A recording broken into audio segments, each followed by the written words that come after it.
தாய் கல்வி இந்த படம் ரிலீஸ் ஆகிறதுக்கு முன்னாடி இந்த படத்துடைய எதிர்பார்ப்பு ரொம்ப அதிகமாகிடுச்சு. படம் ரிலீஸ் ஆனதுக்கப்புறம் எல்லாருமே என்னத்தை நோக்கி போக ஆரம்பிச்சாங்கன்னா, இது ஒரு காமெடியான படம்ப்பா, இந்த படத்தை சுற்றி ஒரு நிறைய நகைச்சுவை நம்ம பார்க்கலாம் அப்படிங்கிற மாதிரி தான் எதிர்பார்த்து போனாங்க. அது இருந்துச்சு. ஆனால் அதை தாண்டி இந்த படம் என்ன சொல்ல வந்தது அப்படிங்கிறது தான் இந்த வீடியோவில் நம்ம பார்க்க போகிறோம். பவுனுத்தாயி அப்படிங்கிற கதாபாத்திரம், படத்துடைய கதாபாத்திர பேர்லேயே இந்த படத்தில் எதை சுற்றி நடக்க போகுது அப்படிங்கிறத ரொம்ப அழுத்தமாக சொல்லியிருந்தாங்க. பவுனுத்தாயி சேர்த்து வச்ச பவுனை சுற்றி நடக்கக்கூடிய படமாக தான் தாய்க்கிழவி இருந்துச்சு. இது வெறும் அதுக்கான படமா அப்படின்னு கேட்டால் அதுவும் கிடையாது. படத்துடைய ஆரம்பத்திலேயே நிறைய வீடுகளை காமிக்கிறாங்க, பவுனுத்தாயோட கேரக்டரை எஸ்டாப்ளிஷ் பண்ணுறாங்க. அதில் ஒரு வீடு ஒன்றியும் பவுனுத்தாயிங்கிற பேரில் இருக்கும். அதை நம்ம அந்தளவுக்கு நோட் பண்ணியிருக்க மாட்டோம். எல்லா ஊர்லேயும் இருக்கக்கூடிய வீடுகளை காமிக்கிற மாதிரியோ இல்லை அந்த ஜாகிரபியை காமிக்கிற மாதிரியே தான் இதை காமிக்கிறாங்க. அதை நம்ம கடந்து போயிருப்போம். பவுனுத்தாய் கேரக்டர் எஸ்டாப்ளிஷ் பண்ணதுக்கப்புறம் ஒரு ஃப்ரேமில் கெடாவை தூக்கி தோளில் போட்டு பவுனுத்தாயி நகர்ந்து போவாங்க. செவுத்தில் ஒரு அட்வர்டைஸ்மெண்ட் வரைஞ்சிருப்பாங்க, டிஜிட்டல் சகின்னு சொல்லிட்டு. அதில் என்ன எழுதியிருக்கோம் அப்படின்னா, பெண்கள் ஆளுமை மேம்படுத்தும் அப்படின்னு எழுதியிருப்பாங்க. ஸோ அதுலேயே இந்த படத்துடைய கதை என்ன, இந்த படம் எதெல்லாம் பேச போகுது அப்படிங்கிறத ரொம்ப அழுத்தமாக சொல்லியிருப்பாங்க. இந்த பவுனுத்தாய் கேரக்டர் ஆரம்பத்தில் யாருக்குமே பிடிக்காது. என்னன்னா ஊருக்குள்ளே ரொம்ப அக்ரெசிவாக எல்லாத்தையும் வட்டிக்கு பணத்தை வாங்குறாங்க அப்படிங்கிற மாதிரி தான் அந்த பவுனுத்தாய் கேரக்டரை ஃபஸ்ட்டு காமிச்சிருப்பாங்க. ஒரு ஊரே கரிச்சு கூட்டுற மாதிரி தான் அந்த பவுனுத்தாயோடைய கேரக்டர் இருக்கும். ஒரு இடத்துல பவுனுத்தாயி போய் வட்டி காசு வாங்க போவாங்க. அந்த வீட்டில் ஒரு அம்மா சாப்பிட்டுக்கிட்டு இருப்பாங்க. என்ன கஞ்சி குடிக்கிற, எல்லாம் மானங்கட்ட கஞ்சி தான் அப்படிங்கும்போது பவுனுத்தாயி அந்த வீட்டை அணுகிற முறை இருக்குல்ல, அது இந்த அம்மாவை இந்த அளவுக்கு வச்சிருக்கீங்க, உன்னை நான் செருப்பால் அடிக்கிற மாதிரி கேள்வி கேட்க தப்பே கிடையாது அப்படிங்கிற மாதிரி அந்த வீட்டை ராதிகா அவர்கள் அணுகியிருப்பாங்க. அதாவது வட்டி காசை வாங்கும்போது அந்த அளவுக்கு பேசியிருப்பாங்க. அந்த பொண்ணு பார்த்தியா, பொண்ணு வயசு இருக்கும், என்ன இப்படி பேசுகிறா அப்படிங்கிற மாதிரியான குறையெல்லாம் சொல்லியிருப்பாங்க. அதுக்கப்புறம் பவுனுத்தாயி படுத்த படுக்கை ஆகிடுவாங்க. ஊரெல்லாம் கொண்டாட ஆரம்பிக்கும், மகங்கள்லாம் வர ஆரம்பிச்சுக்குவாங்க. ஸோ இவ்வளோ விஷயங்கள் நடக்கும். இதில் மருமக வேற வருவான். அவனுக்கு தேவை 3 பவுனு, 25 பவுனு போடுறதா சொல்லி கல்யாணம் பண்ணி கொடுத்துருப்பாங்க. 22 பவுன் தான் போட்டிருப்பாங்க. அதுக்கு பவுனுத்தாயி, அதாவது ராதிகா மேடம் ஒரு விஷயம் சொல்லியிருப்பாங்க, ஒன்றும் பிரச்சனை கிடையாது, தாராளமாக வாங்கிக்க 3 பவுனை, ஆனால் நான் போட்ட 22 பவுன் எங்கே இருக்குன்னு சொல்லிட்டு நீ வாங்கிக்க அப்படிம்பாங்க. இது அந்த இடத்துல ஒரு செம ஐ ஓப்பனிங்கான ஒரு டைலாக் தான் அந்த படத்தில். எந்த வகையில் அப்படின்னா, இப்போ இங்கே இருக்கிறவங்க எல்லாரும் பார்த்தீங்கன்னா, பொண்ணுக்கு இத்தனை பவுன் கேட்டேன், வீட்டுக்கு அனுப்பிட்டாங்க, ஸோ இப்போ மாதிரி விஷயங்கள்லாம் நடக்கும்ல, அதுக்கான ஒரு தெளிவு இடத்துல சொல்லியிருப்பாங்க. எப்படின்னா, நான் நகை போட்டது பவுன் போட்டது என் பொண்ணுக்கு, உனக்கு கிடையாது, அதை கொடுத்துட்டு நீ தாராளமாக 3 பவுனை வாங்கிக்கப்பா அப்படிம்பாங்க. செருப்பால் அடித்த மாதிரி இருந்திருக்கும்.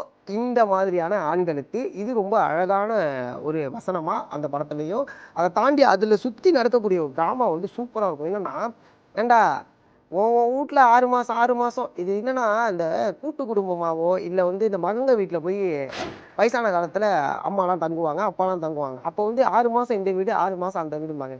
அவங்க ரொம்ப ஈஸியாக நம்மளுடைய பெற்றோர்கள் ரொம்ப தாங்குறோம் அப்படின்னு நினச்சிட்டு இருப்பாங்க. ஆனால் அவங்களுக்குள்ள அது எந்த அளவுக்கு கஷ்டத்தை ஏற்படுத்தும் அப்படிங்கிறத இந்த வசனம் ரொம்ப அழகாக சொல்லியிருப்பாங்க. 6 மாதம் 6 மாதம்னு நான் மானங்கட்ட கஞ்சியை குடிக்கணுமா, அதாவது எப்போ அந்த இடத்துல ஆரம்பத்தில் பவுனுத்தாயோட ஃப்ரெண்டு பானங்கட்ட கஞ்சின்னு சொல்லுவாங்கள்ல, அதை இந்த இடத்துல ரொம்ப அழகாக காமிச்சிருப்பாங்க. ஸோ இந்த ட்ராமாவிலே பார்த்தீங்கன்னா, நான் சம்பாதிச்சேன், நான் தனியாக இது பண்ணேன், உங்களுக்கு ஏண்டா தரணும் அப்படிங்கிற கேள்வியை கேட்டிருப்பாங்க. வளர்க்குறதோட முடிஞ்சு போச்சு, பாக்கியெல்லாம் நீ தான் பார்த்துக்கணும், உனக்கு நான் செய்யணும்னு அவசியமே கிடையாது. இதுவுமே கொஞ்சம் ஆஷாவே இருக்குன்னு வச்சுங்களேன். இதுக்கப்புறம் பவுனுத்தாய் படுத்த படுக்கை ஆனதுக்கப்புறம் நடக்கக்கூடிய விஷயங்கள் எல்லாமே நம்மளுக்கு ஒரு மிகப்பெரிய ஐ எப்படியாவது பவுனுத்தாயை காப்பாற்றிக்கணும். ஏன்னா இளவரசர் ஒரு விஷயம் சொல்லியிருப்பாரு, 160 பவுன் இந்த அம்மா வாங்கிட்டு போணுச்சு பாவம் அப்படி.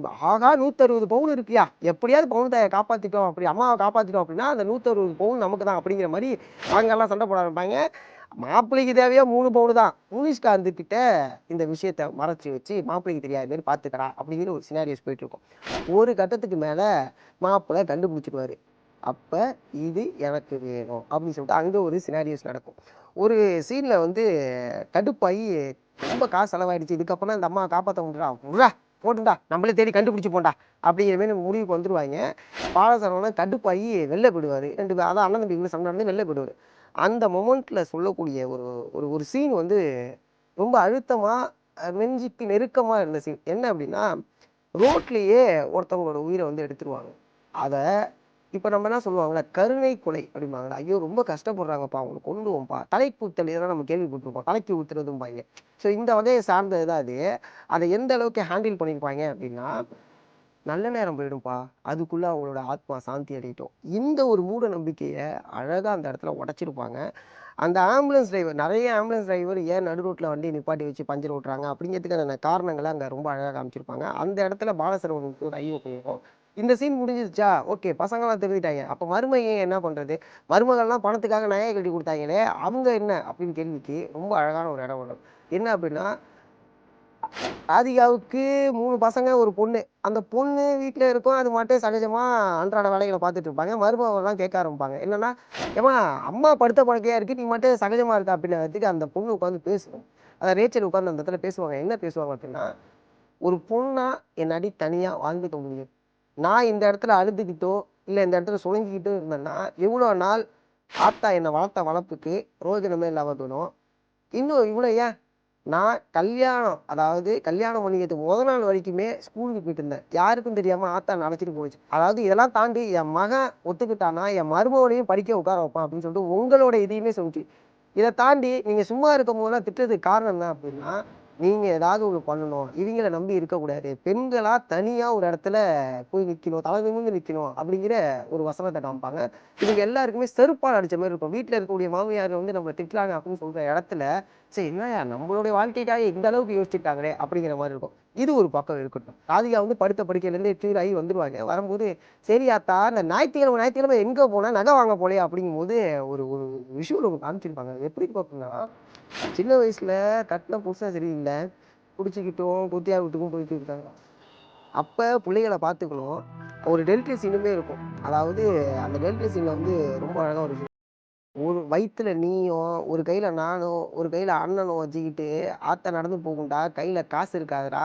ஒரு டீ கடையில இருந்துட்டு, நான் இங்க இருக்கக்கூடிய பத்து பாத்திரத்த தேய்ச்சு போடுறா, என் புள்ளைகளுக்கு பண்ணு ரூ. 1 காசு எனக்கு குடியாங்கும். அந்த டீ கடைக்காரன் சொல்லுவான், அதெல்லாம் வேணாம்மா எடுத்துக்கம்மான்னு. அதெல்லாம் முடியாது. வீம்புக்குன்னு யார்ட்டயும் கடனாளி ஆயிடக்கூடாதுன்னு சொல்லிட்டு நம்ம ஆத்தா இருந்துச்சுன்னா, இப்ப எப்படி படுத்து கிடக்குது பார்றா அப்படிங்கிற மாரி சொல்லியிருப்பாங்க. ஸோ அந்த விஷயத்துக்குள்ள தான் நான் வரேன். இவ்வளோ நாள் வாழ்க்கையில கஷ்டப்பட்டாச்சு. ஓரளவுக்கு பணத்த சேர்த்தாச்சு. புள்ளைகள்லாம் கரையேத்தியாச்சுங்கிற நம்பிக்கையில தான் பவுனுத்தாயி ஞாயித்துக்கிழமை ஆகும்போது, அவங்களுடைய இத்தன வருஷம் கடந்து வந்த வாழ்க்கைய கொஞ்சம் ஜாலியா என்ஜாய் பண்ணலாம். வாழலாம்யா. இத்தன வருஷத்துக்கு மேல அந்த குழந்தைத்தனம் பவுனுத்தாய்க்குள்ள இருக்கு. அப்படிங்கிறத ரொம்ப அழகா காமிச்சிருப்பாங்க. கல்யாணம் ஆனதுக்கப்புறம் குழந்தைத்தனம் போயிடுச்சு. கல்யாணம் ஆனதுக்கப்புறம் ஒரு பெண் வீட்டுக்குள்ளேயே தான் இருக்கணும். இவ்வளோ விஷயங்கள்லாம் கடந்து இதுக்கப்புறம் நம்ம வாழலாம்யா. அந்த ஃப்ரீடம் அப்படிங்கிறத ரொம்ப அழகா அதாவது உமன்ஸுக்கு கிடைக்கக்கூடிய ஃப்ரீடம் அப்படிங்கிறத ரொம்ப அழகா காமிச்சிருப்பாங்க. அது பவுனுத்தாய் இன்னொரு இடத்துலயும் சொல்லியிருப்பாங்க. என்ன அப்படின்னா, 60 வயசுல எனக்கு கிடைச்ச சுதந்திரம். 40 வயசுல என் பொண்ணுக்கு கிடைச்ச சுதந்திரம்.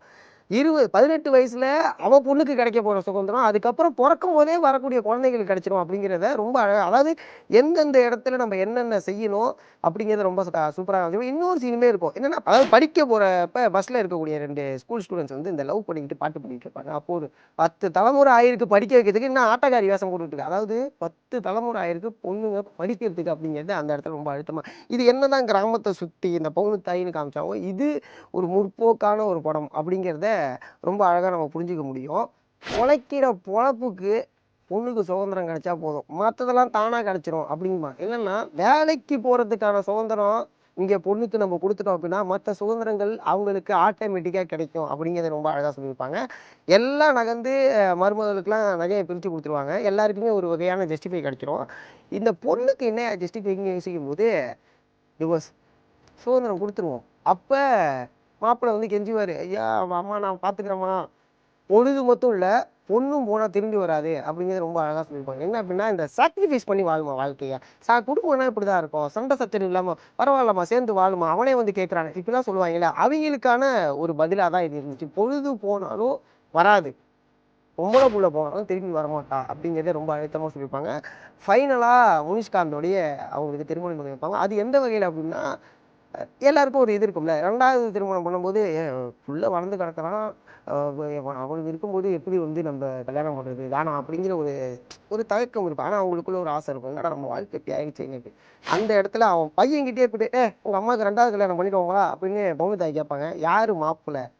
அப்படின்னு அந்த பையனே கேட்கறது வந்து ரொம்ப அழகான ஒரு காட்சியா இருந்துச்சு. இந்த படம் முழுக்க முழுக்க நிறைய முற்போக்கு சிந்தனைகளை உள்ளடக்கின ஒரு படம். இது ஒரு நகைச்சுவை படமாவோ இல்லை ஒரு கேலி கூத்துக்கான ஒரு படமாவோ மட்டுமே இல்லாமல் பெண்கள் எல்லாரும் எப்படிலாம் நம்ம லைஃப்பை ட்ராவல் பண்ணி கொண்டு போகணும், எந்தெந்த வகையில் நம்ம விட்டு கொடுக்கணும், எந்தெந்த வகையில் நம்ம சரியாக நம்ம உறுதியாக நிற்கணும் அப்படிங்கிறத காமிச்ச படம் தான் தாய் கழகி.